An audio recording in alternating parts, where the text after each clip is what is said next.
Morning everyone વિદ્યાર્થી મિત્રો, હું વિશાલ મેર આપણા આજના ઇતિહાસના લેક્ચરની અંદર આપ સર્વનું હાર્દિક સ્વાગત કરું છું. વિદ્યાર્થી મિત્રો, આજના આપણા આ લેક્ચરની અંદર આપણે ગુજરાતના ઇતિહાસની અંદર મરાઠા યુગ છે તેના વિશે ચર્ચા કરીશું. તો કે મરાઠા યુગની અંદર આપણે અભ્યાસ કરીએ તો કે જોઈએ તો આપણને ખ્યાલ છે કે કહેવાય છે કે સૌથી પહેલા આ મરાઠા શાસન છે તેની પહેલા કહેવાય છે ને કે મુઘલ શાસક હતા. તો કે મુઘલ શાસકની અંદર ઔરંગઝેબ છે એના સમયની અંદર જો સૌથી લાંબા સમય સુધી પોતાનો સુબો કોઈ રહેનાર હોય તો કે એનું નામ હતું સુજાત ખાન. હવે ઔરંગઝેબ છે એના પછી આ સુજાત ખાન છે એને શું પોતાને સત્તા જોઈતી હતી, અને એક બાજુ કહેવાય છે તો કે હૈદરાબાદ છે એનો નિઝામ હોય છે એને પણ પોતાને સત્તા જોઈતી હોય છે. તો કે આ બંનેને સત્તા ઉપર આવવું હતું તો કે સત્તા ઉપર આવવા માટે કોઈ એક સત્તાધારી પક્ષ હોય ને એની જરૂર હતી. તો કે એ સમયે સત્તાધારી પક્ષ એટલે આપણે વાત કરીએ તો કે આ મરાઠા શાસકો. તો આ જે કહેવાય છે હૈદરાબાદનો નિઝામ એને એક કાકા હોય છે અને એનું કાકાનું નામ હોય છે હમીદ ખાન. તો કે આ હમીદ ખાન છે એ મરાઠા શાસક કંથાજી કદમો છે એની હેલ્પ લઈ અને કહેવાય છે કે આ સુજાત ખાન ઉપર છે હુમલો કરે છે અને એની અંદર સુજાત ખાન છે પોતે હારી જાય છે. પછી આગળ વાત કરીએ તો કે ધનાજી જાદવ વિશે આપણે આગળ પણ અભ્યાસ કરેલો કે ભાઈ 1703 નો સમયગાળો હોય છે. તો કે ઘણા બધા મરાઠાઓ હતા એ ઔરંગઝેબ એટલે કે મુઘલ જે સેનાઓ હતી એના ઉપર ચડાઈ કરે છે. ત્યારબાદ 1705 છે એનો સમયગાળો આવે છે. તો કે 1705 ના સમયગાળાની અંદર ખંડેરાવ દાભાડે કહેવાય છે નર્મદા નદી પાર કરી અને મુઘલો છે તેની સામે ચડાઈ કરે છે. ત્યારબાદ 1706 નો સમયગાળો આવે છે. તો કે 1706 નો સમયગાળો આવે છે. તો કે 1706 ના સમયગાળાની અંદર કહેવાય છે ધનાજી જાદવ એ એક મોટું સૈન્ય લઈને ચડાઈ કરે છે. તો કે આમ અનેક અવારનવાર કહેવાય છે ઘણા બધા કહેવાય છે મરાઠા સરદારો હતા એને મુઘલ સેના હતી એની સામે ચડાઈ કરેલી. તો કે આ ધનાજી જાદવ છે આગળ જતા સમય એવો બને છે કે ધનાજી જાદવ છે એ એકાદ વર્ષ જેવો સમય લાગે છે ત્યાં સુધી ગુજરાતની બહાર રહે છે. હવે પોતે એ મરાઠા શાસકો હતા, ભાઈ મરાઠા સરદાર હતા. હવે ધનાજી જાદવ છે ગુજરાતની બહાર રહે છે. તો કહેવાય છે ને કે ગુજરાતની અંદર જે પેશવાઓ હતા ને એ પેશવામાંથી એક પેશવા એટલે કે બાલાજી વિશ્વનાથ એ પોતે સ્વતંત્ર પેશવો બને છે. એટલે હવે જે તે રાજા હતા અત્યાર સુધી જે છત્રપતિ પોતે રાજા કહેવાતા અને જે પેશવાઓ છે એમને મદદ કરવા માટે હતા. તો હવે જે તે છત્રપતિ એટલે કે જે રાજાઓ હતા એ નામ માત્રના રાજા રહે છે, જ્યારે પેશવાઓ છે બધી સત્તા આ પેશવાઓના હાથમાં આવશે. એટલે બાલાજી આ વિશ્વનાથ છે એ કહેવાય છે માળવાથી ગુજરાતની અંદર પ્રવેશ કરે છે અને માળવાથી ગુજરાતની અંદર પ્રવેશ કરી કહેવાય છે તો કે મહુવા છે, ગોધરા છે એ પોતે લૂંટી લે છે. અને મહુવા અને ગોધરા એ પોતે લૂંટ્યા બાદ કહેવાય છે આગળ ચડાવી કરતા મહેમદાબાદ એટલે કે કહેવાય છે ખેડાની અંદર આવેલું છે. તો કે મહેમદાબાદ થી પણ આગળ વધી અને કહેવાય છે અમદાવાદ સુધી પહોંચી જાય છે. તો કે અમદાવાદની અંદર એ વખતે સુબો હોય છે એનું નામ હોય છે સુબો એટલે કે કહેવાય છે એ મુઘલ સુબો હોય છે એનું નામ હોય છે ઇબ્રાહિમ ખાન. તો કે આ ઇબ્રાહિમ ખાન છે ને એ શું કરે છે તો કે આ બાલાજી વિશ્વનાથ છે એ ભાઈ એને ખ્યાલ હતો ઇબ્રાહિમ ખાનને કે ભાઈ આ મરાઠાઓ છે ખૂબ જ શક્તિશાળી છે. ભાઈ ઇબ્રાહિમ ખાન પાસે મોટું સૈન્ય પણ હતું, એ લડવા માટે તૈયારી પણ કરે છે. પણ ઇબ્રાહિમ ખાન છે એને ખ્યાલ હતો કે ભાઈ હું જો આ મારી સેના મોટી છે છતાં આ જે મરાઠાઓ છે ને એ ખૂબ શક્તિશાળી છે, જો એમની સામે લડવા જઈશ ને તો અમારો પરાજય થઈ ગયો તો એવો એને પ્રશ્ન થાય છે. તો એ શું કરે છે ઇબ્રાહિમ ખાન તો કે આ બાલાજી વિશ્વનાથ છે એની સાથે શું કરે છે સંધિ કરે છે. અને બાલાજી વિશ્વનાથ કહે છે એ પ્રમાણે એ સમયે 2,10,000 રૂપિયા આપી અને પોતે શું કરે છે પાછા વાળી દેશે, ભાઈ પાછા મોકલી દેશે. અને કહેવાય છે બાલાજી વિશ્વનાથ 2,10,000 રૂપિયાની રકમ લઈને પોતે પાછા વળી જાય છે.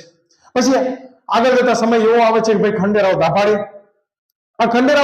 છે એ 1711 નો સમયગાળો હોય છે. તો કે 1711 ની અંદર કહેવાય છે આ ભરૂચની અંદર શું કરે છે આગળ કૂચ કરે છે, આગળ વધે છે, ચડાઈ કરે છે. તો કે ભરૂચની અંદર એ સમયે એક મુઘલ સુબો હોય છે, એનું નામ હોય છે સામત ખાન. હવે આ સામત ખાન શું કરે છે તો કે સામત ખાન છે એ આ ખંડેરાવ દાભાડે છે એની સામે લડે છે અને સામત ખાન છે વિજય પ્રાપ્ત કરે છે. ભાઈ આ ખંડેરાવ દાભાડે એટલે કે મરાઠાઓ જે શક્તિશાળી કહેવાતા હતા ને એને એક કહેવાય છે મુઘલ સુબો સામત ખાન પોતે હરાવી દે છે. એટલે કે સામત ખાન જીતી જાય છે અને ખંડેરાવ દાભાડે છે હારી જાય છે. પછી 1716 નો સમયગાળો આવે છે. તો ભાઈ ખંડેરાવ દાભાડે છે એ કહેવાય છે ને કે આ બુરહાનપુર અને સુરતની અંદર જે કઈ વેપાર માર્ગ હતો ને એ વેપાર માર્ગ બંધ કરી દે છે. ભાઈ વેપાર માર્ગ બંધ કરી દે છે એટલે કહેવાય છે કે હવે જે કઈ મુઘલ સરદારો હતા, મુઘલ જે સુબાઓ હતા એને ભાઈ વેપાર તો કરવો પડશે, વેપાર વગર તો મૂડી ક્યાંથી આવે. એટલે એ ભાઈ મુશ્કેલીમાં મુકાઈ જાય છે તો અને એની આ જે કહેવાય છે ખંડેરાવ દાભાડે એની એક સરસ મજાની કહેવાય છે કામગીરીથી કહેવાય છે કે છત્રપતિ આગળ જે હતા છત્રપતિ શાહુ એ પ્રસન્ન થઈ જાય છે. ભાઈ છત્રપતિ ભાઈ યાદ કરો કે સૌથી પહેલા કોણ હોય છે તો કે છત્રપતિ શિવાજી મહારાજ, પછી એના પછી છત્રપતિ સંભાજી, ત્યારબાદ છત્રપતિ રાજારામ અને ત્યારબાદ મહારાણી તારાબાઈ અને એના પછી છત્રપતિ શાહુ. ભાઈ આ શાહુ એટલે કોણ તો કે બીજા શિવાજી મહારાજ આપણે જે કહીએ છીએ તે. આ છત્રપતિ શાહુ એટલે કે બીજા શિવાજી મહારાજ કહેવાય છે એ છત્રપતિ શાહુ છે એ ખંડેરાવ દાભાડે છે એની કામગીરીથી પોતે પ્રસન્ન થઈ જાય છે અને પ્રસન્ન થઈ અને કહેવાય ને કે એક સુબો એને નિમવાનો હતો 1717 ની અંદર અને એ સુબો એને નિમવાનો હોય છે કહેવાય છે માનસી મોરે. તો કે માનસી મોરે અને એની જગ્યાએ કહેવાય છે આ ખંડેરાવ દાભાડે છે એને સુબો બનાવી દે છે. શા માટે? એની કામગીરીથી એ પ્રસન્ન થઈ જાય છે. તો જોઈએ આવું કંઈક છે આપણે મરાઠા કાળની અંદર આપણે અભ્યાસ કરવાનો છે એના વિશે આપણે ચર્ચા કરીએ. તો કે આ ઔરંગઝેબ ભાઈ ઔરંગઝેબ છે એનો સુબો હોય છે એનું નામ હોય છે સુજાત ખાન. ભાઈ આ સુજાત ખાન છે અને એક બાજુ હોય છે હૈદરાબાદનો નિજામ.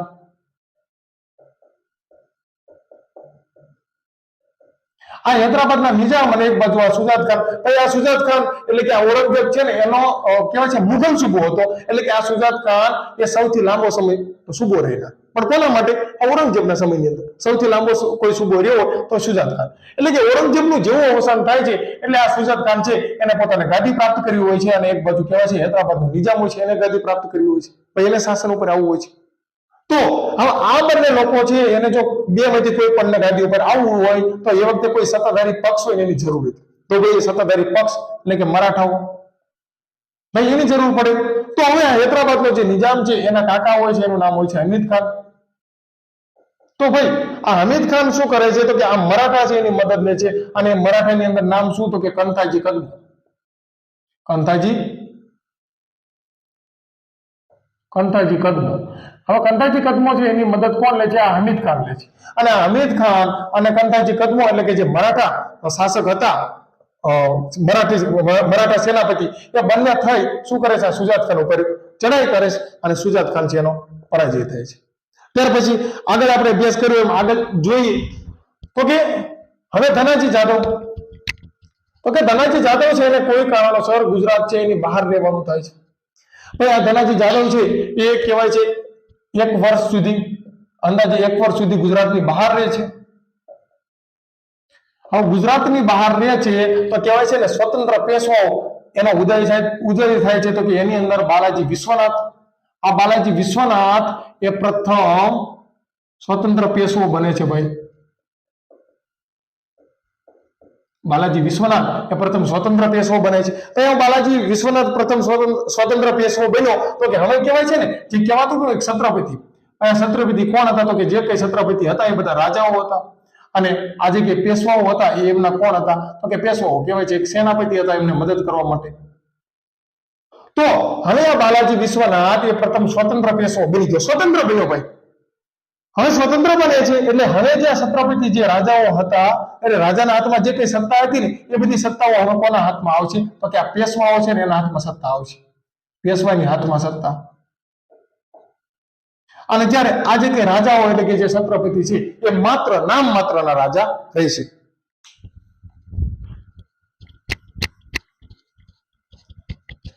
તો આ બાલાજી વિશ્વનાથ છે એ પ્રથમ સ્વતંત્ર પેશવો બને છે અને કહેવાય છે આ બાલાજી વિશ્વનાથ એ માળવા થઈ ગુજરાતની અંદર પ્રવેશ કરી કહેવાય છે તો કે ગોધરા અને મહુવા એ પોતે શું કરે છે? લૂંટી લે છે. એટલે કે ગોધરા અને મહુવા ઉપર ઘણી બધી કહેવાય છે લૂંટ કરી રહી છે અને ગોધરા અને મહુવા છે એના ઉપર લૂંટ કરી અને પોતે આગળ વધે છે. તો કે આગળ વધતા કહેવાય છે નડિયાદ પછી મહેમદાબાદ. મહેમદાબાદ એટલે કે ખેડાની અંદર તો કે નડિયાદ મહેમદાબાદ અને મહેમદાબાદ થી આગળ અમદાવાદ સુધી પોતે પહોંચી જાય છે. ભાઈ અમદાવાદ સુધી પહોંચી જાય છે તો કે અમદાવાદ ની અંદર કહેવાય છે ને કે ભાઈ મુઘલ સુબો. આ મુઘલ સુબો એટલે કે ઇબ્રાહિમ ખાન. ભાઈ ઇબ્રાહિમ ખાન હોય છે. આ ઇબ્રાહિમ ખાન તો કે ઇબ્રાહિમ ખાન છે એ મુઘલ સુબો હોય છે અમદાવાદ ની અંદર. ભાઈ આ મુઘલ સુબો છે કહેવાય છે ને આ બાલાજી વિશ્વનાથ છે એની સામે લડવા માટે પણ તૈયાર હોય છે. આ ઇબ્રાહિમ ખાન છે એની મોટી સેના તૈયાર રાખે છે. ભાઈ મોટી સેના તો પોતે તૈયાર રાખે છે, પણ કોઈ ના કોઈ એને મનની અંદર એક વિચારો ચાલતો હોય છે કે ભાઈ આ વિશ્વનાથ, બાલાજી વિશ્વનાથ એટલે કે મરાઠાઓ, ભાઈ મરાઠાઓને સામે લડવું, અને જો હું હારી જઈશ તો ભાઈ એ વખતે ખોફ એટલો હતો, ડર એટલો હતો આ મરાઠાઓનો. તો આ બાલાજી જે સોરી મુઘલ સુબો જે ઇબ્રાહિમ ખાન છે, ઇબ્રાહિમ ખાન કહેવાય ને, તો કે એ વખતે 2,10,000 રૂપિયાની જે રકમ છે ને, એ 2,10,000 રૂપિયાની રકમ છે એ બાલાજી વિશ્વનાથને આપે છે. બાલાજી વિશ્વનાથ છે એ વખતે કઈક સોદો એમને થાય છે, નક્કી થાય છે, અને બાલાજી વિશ્વનાથ છે એ 2,10,000 રૂપિયાની જે રકમ છે આ ઇબ્રાહિમ ખાન પાસે માગે છે, અને ઇબ્રાહિમ ખાન છે એ સંધિ કરી અને આ બાલાજી વિશ્વનાથ છે ને પાછા વાળી દે છે. ભાઈ આટલો ખોફ હતો મરાઠાઓનો. જોઈએ આગળ હવે.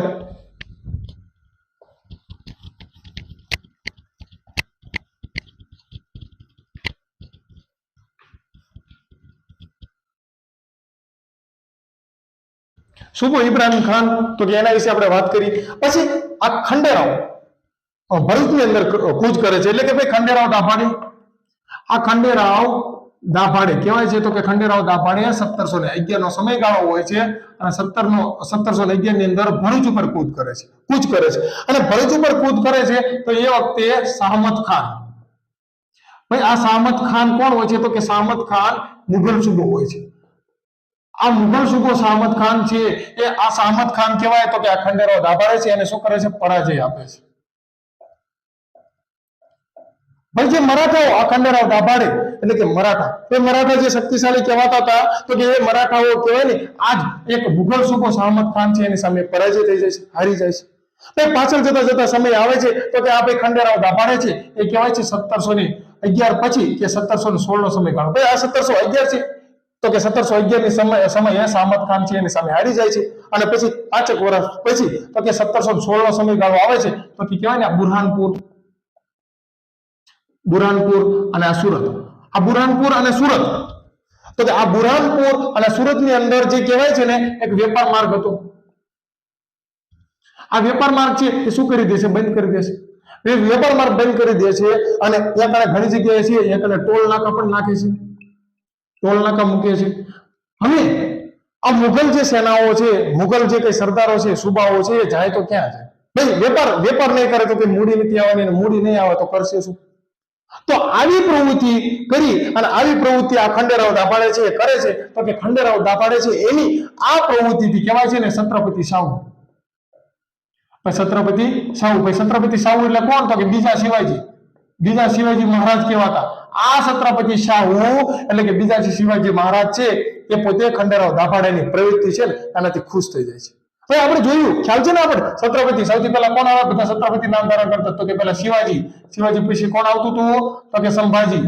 આ સંભાજી આયા, તો કે સંભાજી પછી કોણ આવ્યું, તો કે છત્રપતિ રાજારામ. આ રાજારામ આયા પછી કોણ આવ્યું, તો કે મહારાણી તારાબાઈ. આ મહારાણી તારાબાઈ આયા, તો કે તારાબાઈ પછી કોણ આવ્યું, તો કે શાહુ. અને શાહુ આયા, એના પછી કોણ આવ્યું, તો કે રાજારામ બે, એટલે કે રાજારામ બીજા.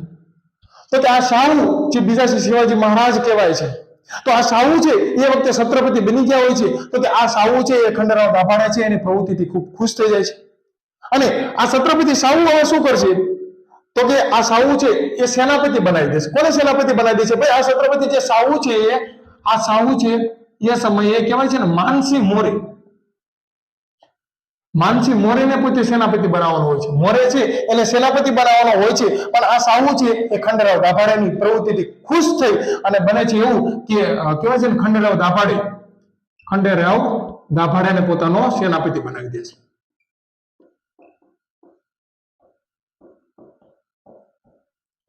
હવે ખંડેરાવ દાભાડે એ પોતે સેનાપતિ તરીકે આવી જાય છે, તો કે સ્વાભાવિક છે પોતાના કામકાજની અંદર વધારો થશે.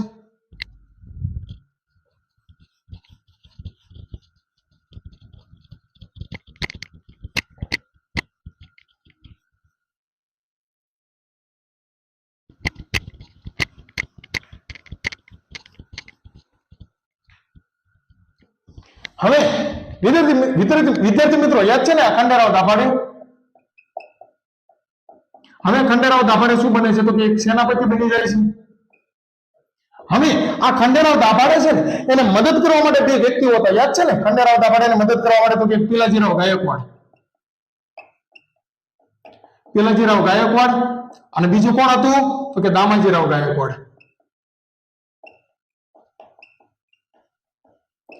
આ બંને વ્યક્તિ આ ખંડેરાવ દાભાડે છે ને મદદ કરવા માટે હોય છે. હવે ખંડેરાવ દાભાડે પોતે સેનાપતિ બની જાય છે. પછી હવે દખ્ખણની અંદર બને છે એવું કે દખ્ખણની અંદર કામકાજ વધારે રહેતું હોય છે એટલે ખંડેરાવ છે એ ક્યાં જાય છે તો કે દખ્ખણની અંદર જાય છે. દખ્ખણ એટલે કે દક્ષિણ દિશાની અંદર પોતે જાય છે. તો ખંડેરાવ દાભાડે દખ્ખણની અંદર જાય છે તો કે આ ખંડેરાવ દાભાડે છે પોતાનો વિશ્વાસુ વ્યક્તિ હવે એનું નામ હોય છે કંથાજી કદમો. કંથાજી કદમો એટલે કે જે કઈ પોતાનો હવાલો છે ને આ ખંડેરાવ દાભાડે પોતાનો હવાલો એ કંથાજી કદમો છે એને સોંપે છે. એટલે કંથાજી કદમો છે એના હાથમાં પણ કહેવાય છે ઘણી બધી સત્તા આવે છે તો કે કંથાજી કદમોને હવે સત્તા સોંપે છે અને ખંડેરાવ દાભાડે દખ્ખણની અંદર જાય છે. તો કે આ જે બે વ્યક્તિ ખંડેરાવ દાભાડેને મદદ કરવા માટે હતા ને પેલાજીરાવ ગાયકવાડ અને દામાજીરાવ ગાયકવાડ એ હવે આ કંથાજી કદમોની મદદ કરશે. એટલે કે કંથાજી કદમો છે ને મદદ કરવા માટે હવે કોણ થયું તો કે પેલાજીરાવ ગાયકવાડ અને દામાજીરાવ ગાયકવાડ. જ્યારે ખંડેરાવ દાભાડે હતા એ હવે કઈ બાજુ જશે દખ્ખણમાં જશે.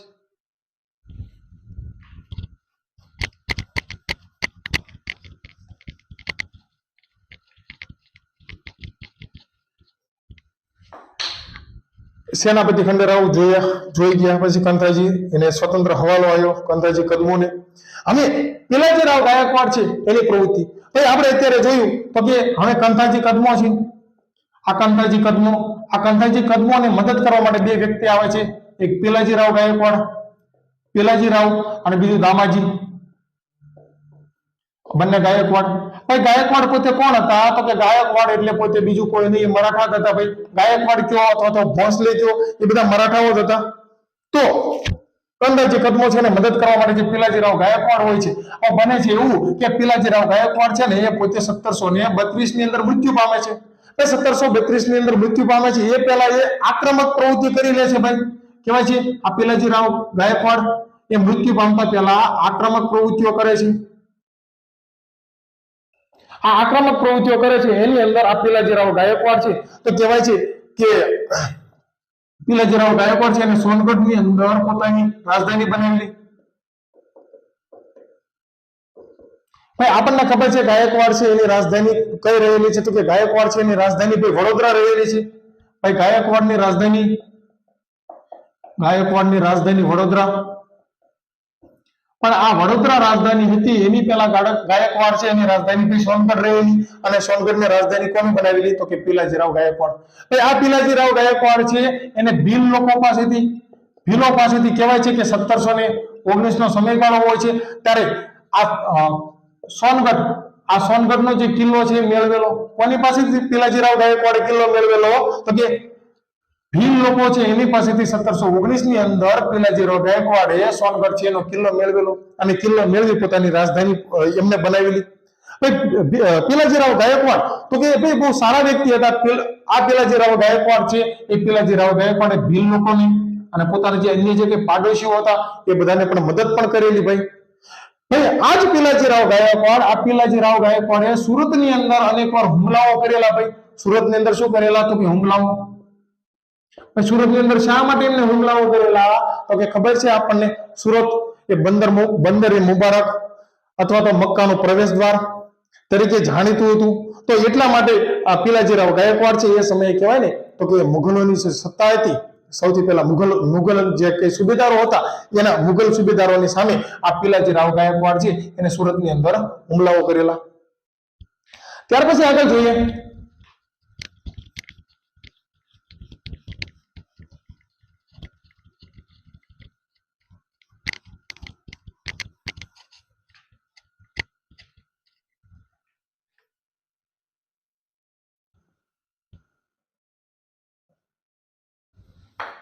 હવે બને છે એવું ફોજદાર રુસ્તમ અલી ખાન. હવે આ રુસ્તમ અલી ખાન છે એ કહેવાય ને વડોદરા અને પેટલાદ. આ વડોદરા અને પેટલાદ છે એનો શું હોય છે ફોજદાર હોય છે. શું હોય છે ફોજદાર હોય છે. ભાઈ કોણ ફોજદાર હોય છે તો કે ફોજદાર રુસ્તમ અલી ખાન. આ રુસ્તમ અલી ખાન છે એ વડોદરા અને પેટલાદ છે એનો ફોજદાર હોય છે. હવે બને છે એવું કે આપણને આગળ ખ્યાલ છે કે ભાઈ સુજાત ખાન. આ સુજાત ખાન છે એને પોતાને શું કરવું હોય છે તો કે ગાદી જોઈતી હોય છે ઔરંગઝેબના મૃત્યુ બાદ. અને એક બાજુ હોય છે હૈદરાબાદનો નિજામ આ હૈદરાબાદનો નિજામ છે એને પણ પોતાને ગાદી જોતી હોય છે, પણ એ બંને લોકોમાંથી કોઈ પણ એકને જો ગાદી જોતી હોય તો કોની જરૂર હતી? તો કે સત્તાધારી પક્ષ અથવા મરાઠાઓ, તો કે આ મરાઠાની જરૂર હતી. તો કે આ હૈદરાબાદનો નિજામ છે એના કાકા, ભાઈ એના કાકા, એનું નામ શું હતું? તો કે હમીદ ખાન. આ હમીદ ખાન છે એ આ મરાઠા જે શાસક છે, મરાઠા શાસક, એનું નામ છે કહેવાય ને કંઠાજી કદમો. આ કંઠાજી કદમોની મદદ આ હમીદ ખાન લે છે, અને હવે આ હમીદ ખાન અને કંઠાજી કદમો છે એ બંને થઈ ગુજરાત ઉપર કહેવાય છે આ સુજાત ખાન ઉપર ચડાઈ કરે છે, અને સુજાત ખાન છે એ પોતે હારી જાય છે. ભાઈ આ રુસ્તમ અલી ખાન છે ને, આ રુસ્તમ અલી ખાન કહેવાય ને તો કે એને પિલાજીરાવ ગાયકવાડ, આ પિલાજીરાવ ગાયકવાડ છે એની સામે ચડાઈ કરેલી. ભાઈ ચડાઈ કરે છે, પણ ચડાઈની અંદર પોતે શું થાય છે? હારી જાય છે, અને પોતે સંધિ કરે છે. ભાઈ અને સંધિ કરી અને આ રુસ્તમ અલી ખાન છે એ આ પિલાજીરાવ ગાયકવાડ પાસે એવી માંગણી કરે છે કે ભાઈ તમે મારે આ હમીદ ખાન છે ને એના ઉપર ચડાઈ કરવી છે, તમે મને મદદ કરો. ભાઈ આ રુસ્તમ અલી ખાન કોણ હતો? તો કે ભાઈ આ સુજાત ખાન છે ને એનો ભાઈ હતો રુસ્તમ અલી ખાન. આ રુસ્તમ અલી ખાન કોણ હતું? તો કે સુજાત ખાન છે એનો ભાઈ હતો. એટલે આ રુસ્તમ અલી ખાન છે એને આ સુજાત ખાન એટલે પોતાના ભાઈનો વેરનો બદલો લેવો હતો. ભાઈ વેરનો બદલો એને કોની પાસે લેવો હતો? તો કે હમીદ ખાન પાસે લેવો હતો. શા માટે હમીદ ખાન સાથે વેરનો બદલો લેવો હતો? તો કે હમીદ ખાને કહેવાય છે ને કંઠાજી કદમોનો સાથ લઈ અને આ સુજાત ખાન એના ઉપર ચડાઈ કરેલી અને આ સુજાત ખાનને પરાજય આપેલો. એટલે કે પોતાના ભાઈનો બદલો લેવા માટે આ રુસ્તમ અલી ખાન છે એ કહેવાય છે ને હમીદ ખાન ઉપર એને ચડાઈ કરવી હોય છે આ રુસ્તમ અલી ખાનને. એટલે આ કંઠાજી કદમો છે એને મદદ કરવા માટે કહેવાય છે પિલાજીરાવ ગાયકવાડ અને દામાજીરાવ ગાયકવાડ. આ બંને જે વ્યક્તિ હોય છે એમાંથી આ પિલાજીરાવ ગાયકવાડ છે ને એની મદદ આ રુસ્તમ અલી ખાન છે ને માંગે છે કે ભાઈ મારે આ હમીદ ખાન ઉપર ચડાઈ કરવી છે, તમે મદદ કરો. તો આ પિલાજીરાવ ગાયકવાડ છે એ શરૂઆતની અંદર કહીએ તો કે એ પોતે હા પાડે છે કે ભાઈ હા હું તને મદદ કરું છું, પણ આ પિલાજીરાવ ગાયકવાડ છે ને એ કહેવાય એક સ્વતંત્ર રીતે લડે છે. હા તો પાડી દે છે પણ સ્વતંત્ર રીતે લડે છે, અને એની અંદર આ રુસ્તમ અલી ખાન છે એ પોતે હારી જાય છે અને હમીદ ખાન છે એનો પરાજય થાય છે. તો વિદ્યાર્થી મિત્રો, ન સમજણમાં આવ્યું તો એકવાર રિવર્સ કરીને ફરીવાર જોઈ લેજો, કેમ કે આ મરાઠા કાળ જે કઈ છે એ થોડુંક છે એવું ડિફિકલ્ટ ની અંદર. અને વિદ્યાર્થી મિત્રો, જો તમને મારો વિડીયો પસંદ આવતો હોય તો લાઈક કરજો, શેર કરજો, સબસ્ક્રાઇબ કરજો. આભાર.